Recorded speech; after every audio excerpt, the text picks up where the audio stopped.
Questions for reflection.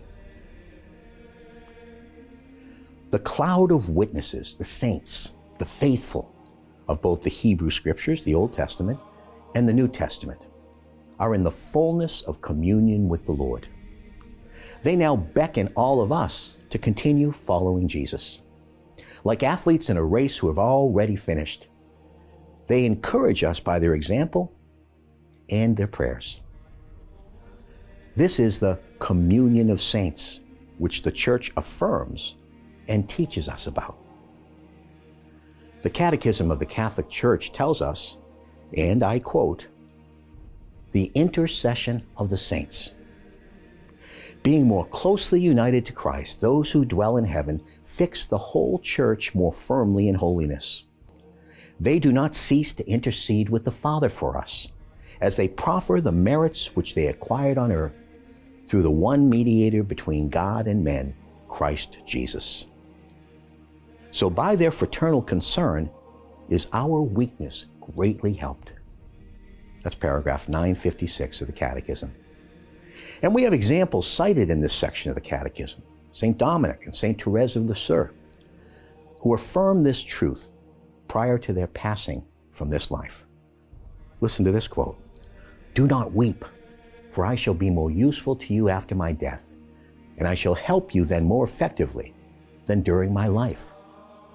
That was St. Dominic to his brothers on his deathbed. Listen to this, "I want to spend my heaven in doing good on earth." That's St. Therese of Lisieux. As the letter to the Hebrews exhorts us, we must keep our eyes fixed on Jesus, the author and finisher of our faith. Are we choosing to run the race every morning? Do we keep our eyes fixed on Jesus?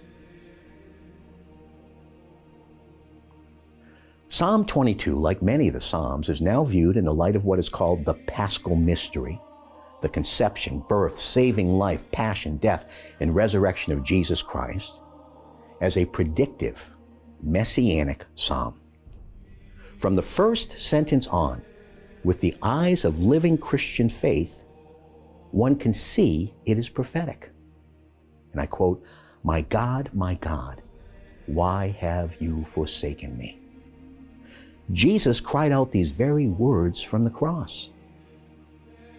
Likewise, the psalmist explains, "All who see me sneer at me.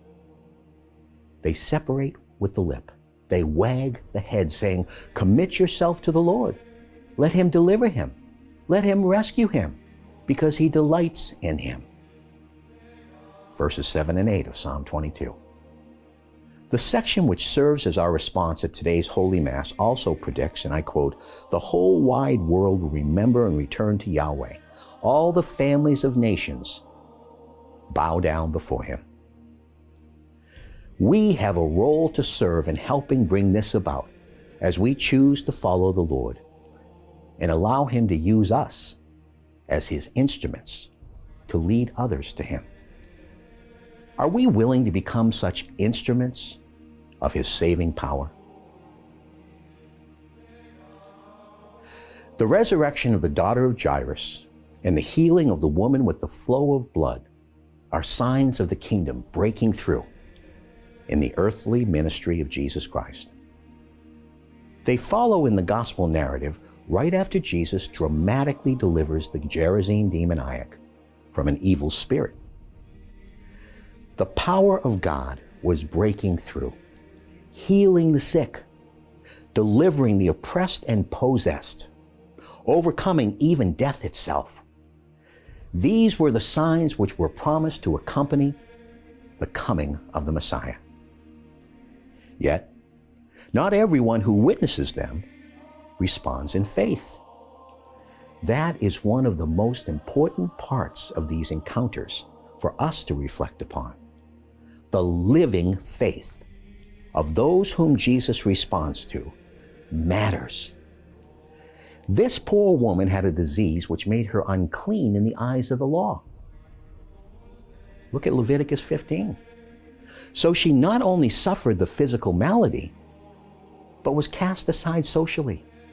Her holy boldness in touching Jesus, her humility, are held up to us to imitate in our own lives. The faith of Jairus on behalf of his little daughter is rewarded by Jesus.